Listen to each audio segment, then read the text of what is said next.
नमस्कार, मैं अंजना और आप देख रहे हैं जनहितैषी। आइए शुरुआत करते हैं इस वक्त की बड़ी खबर से। लोकसभा चुनाव मुख्तार के दुश्मन ब्रजेश सिंह को एनडीए से लड़ाना चाहते हैं राजभर। बीजेपी ने दी सख्त प्रतिक्रिया। ब्रजेश सिंह द्वारा नरसंहार कांड में हाल ही में इलाहाबाद उच्च न्यायालय से दोष मुक्त हुए हैं। बरी होने के बाद उनके चुनाव लड़ने की दावेदारी को बल मिला है। ब्रजेश की पत्नी अन्नपूर्णा सिंह विधान परिषद में स्थानीय निकाय क्षेत्र की वाराणसी भदोही चंदौली सीट से निर्दलीय सदस्य हैं। लोकसभा चुनाव में सुभाषपा गाजीपुर लोकसभा सीट से माफिया ब्रजेश सिंह को प्रत्याशी बना सकती है। पार्टी अध्यक्ष ओम प्रकाश राजभर ने शुक्रवार को मीडिया से बातचीत में कहा कि यदि राष्ट्रीय जनतांत्रिक गठबंधन यानी एनडीए की सहमति मिली तो ब्रजेश उनकी पार्टी के टिकट पर गाजीपुर से चुनाव लड़ेंगे।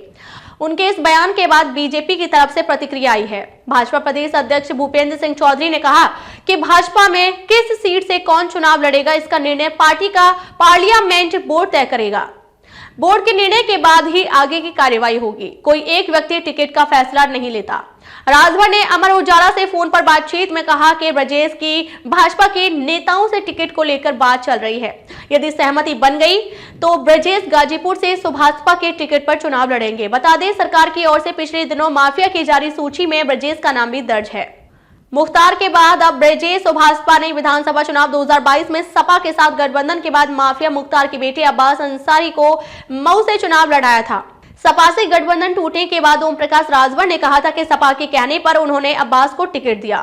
अब लोकसभा चुनाव में राजभर मुख्तार के सबसे बड़े दुश्मन ब्रजेश सिंह को गाजीपुर से चुनाव लड़ाने की तैयारी कर रहे हैं। गाजीपुर से माफिया मुख्तार के भाई अफजाल अंसारी सांसद थे। 2019 लोकसभा चुनाव में उन्होंने बसपा के टिकट से चुनाव लड़कर भाजपा के मनोज सिन्हा को हराया था, लेकिन अफजाल को सजा होने से उनकी लोकसभा सदस्यता रद्द हो गई है।